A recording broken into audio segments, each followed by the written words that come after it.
इस कविता का जो विषय है, वो जो शब्द है, असल में उस पर कविताएं नहीं लिखी जा सकती। दुनिया की किसी भी कलम में इतनी ताकत नहीं है कि वो मां पे कविताएं लिख सके। मैं तो बहुत छोटा कलमकार हूं, मैं मां पे क्या कविताएं लिखूंगा। मैंने एक कविता सिर्फ ये लिखी है कि जब मां हमारे पास होती है तब शायद उसके होने का एहसास नहीं होता। जब मां नहीं होती तब जिंदगी क्या होती है, बस मैं ये कहना चाहता हूं। तब आप सुने उस कविता को। एक बहुत छोटी सी कहानी उस कविता के शुरू में कहता हूं। एक जंगल में एक संगीतकार मृदंग बजाता था। मृदंग ढोलक की तरह एक वाद्य को कहते हैं। और जब मृदंग बजाता तो एक बकरी का बच्चा वहां रोज आके खड़ा हो जाता।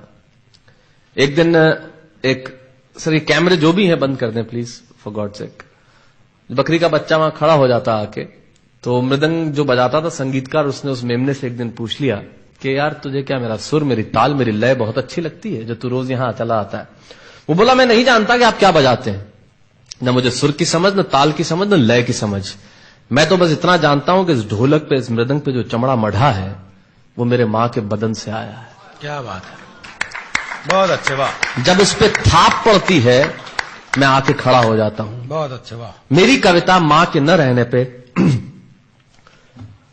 भीतर से पड़ी हुई थाप की कविता है, तब सुनाना चाहता हूं। इस कविता में अगर आपके आंसू बाहर की दुनिया की यात्रा करना चाहे तो रोकिएगा मत। अगर आपको ठीक लगे, जैसा कहता हूं जब मां नहीं होती तब जिंदगी क्या होती है। एक मुनव्वर राणा साहब का शेर उधार लेता हूं कि किसी के हिस्से में मकान आया, किसी के हिस्से में दुकान आई, मैं सबसे छोटा था, मेरे हिस्से में मां आई।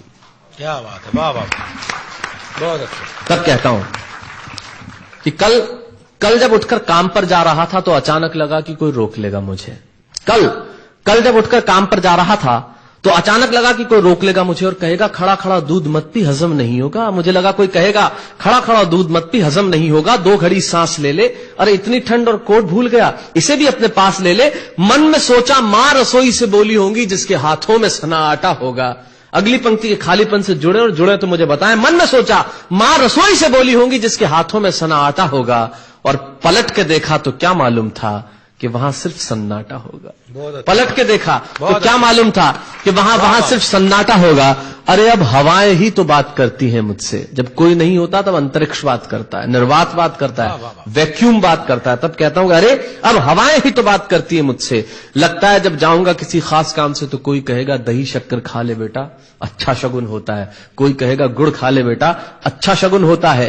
पर मन इसी बात के लिए तो रोता है कि सब कुछ है मां, सब कुछ, जिस आजादी के लिए तुझसे मैं सारी उम्र लड़ता रहा। आपने अपने बचपन में देखा होगा, माए हमें टोकती है, यहां मत जा, वहां मत जा, ये मत कर, वो मत कर। तब हम आजाद होना चाहते हैं, और आजादी की कीमत कितनी बड़ी देनी पड़ती है। अगर कम शब्दों में मैंने ठीक बात कह दी हो तो इसका एहसास मुझे जरूर कराइएगा कि सब कुछ है मां, सब कुछ, जिस आजादी के लिए तुझसे मैं सारी उम्र लड़ता रहा वो सारी आजादी मेरे पास है। फिर भी न जाने क्यों दिल की हर धड़कन उदास है।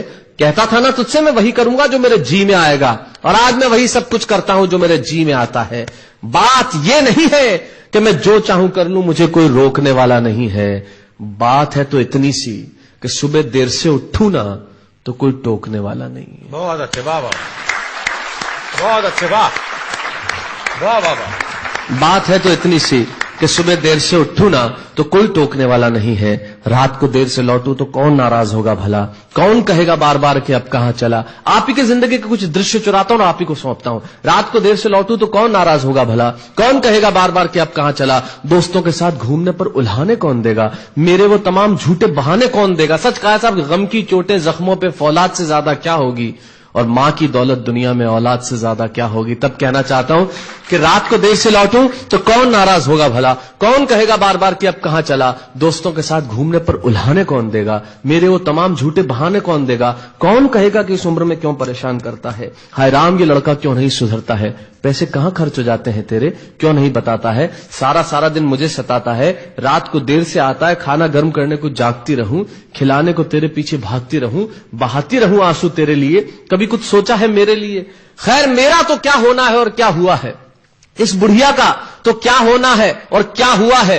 तू खुश रह लेना यही दुआ है, और आज तमाम खुशियां ही खुशियां। जीवन में जो सर्वश्रेष्ठ एक पंक्ति जो ईश्वर ने मुझे सौंपी वो मैं आपको सौंपता हूं।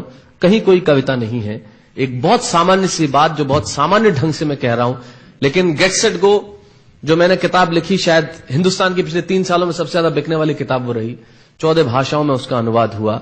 वाह में मैं रोज टीवी पे बोलता हूं, मेरे लाखों लफ्ज कुर्बान करता हूं सिर्फ उस एक पंक्ति पे जो ईश्वर ने मुझे सौंपी, और कहीं कोई कविता नहीं है।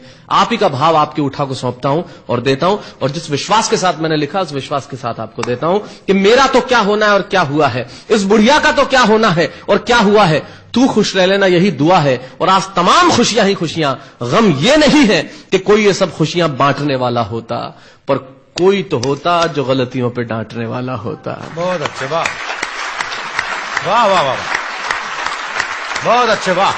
गम ये नहीं है कि कोई ये सब खुशियां बांटने वाला होता, पर कोई तो होता जो गलतियों पे डांटने वाला होता। और अंतिम पंक्तियां देता हूं कि तू होती ना तो हाथ फेरती, कभी सर पर या हल्के से बाम लगाती, आवाजें दे देकर सुबह उठाती, दिवाली पे टीका लगाकर रुपए देती और कहती बड़ों के पांव छूना, आशीर्वाद मिलेगा, कपड़े मत फाड़ना, अगला कपड़ा अगली दिवाली को सिलेगा। बहन को सताता तो तू चांटे मारती, बीमार पड़ता तो रो रो के नजरें उतारती, परीक्षा से आते ही खाना खिलाती, पिता की डांट का डर दिखाती, फिर पिता की डांट से तू ही बचाती, इसे नौकरी मिल जाए, ये तरक्की करे, दुआओं में हाथ उठाती, और तरक्की के लिए वतन छोड़ देगा, ये सुन के दरवाजे के पीछे चुपके चुपके आंसू बहाती। सब कुछ है मां, सब कुछ, आज तरक्की की हर रेखा तेरे बेटों को छू के जाती है, पर मां हमें तेरी बहुत याद आती है। बहुत अच्छा।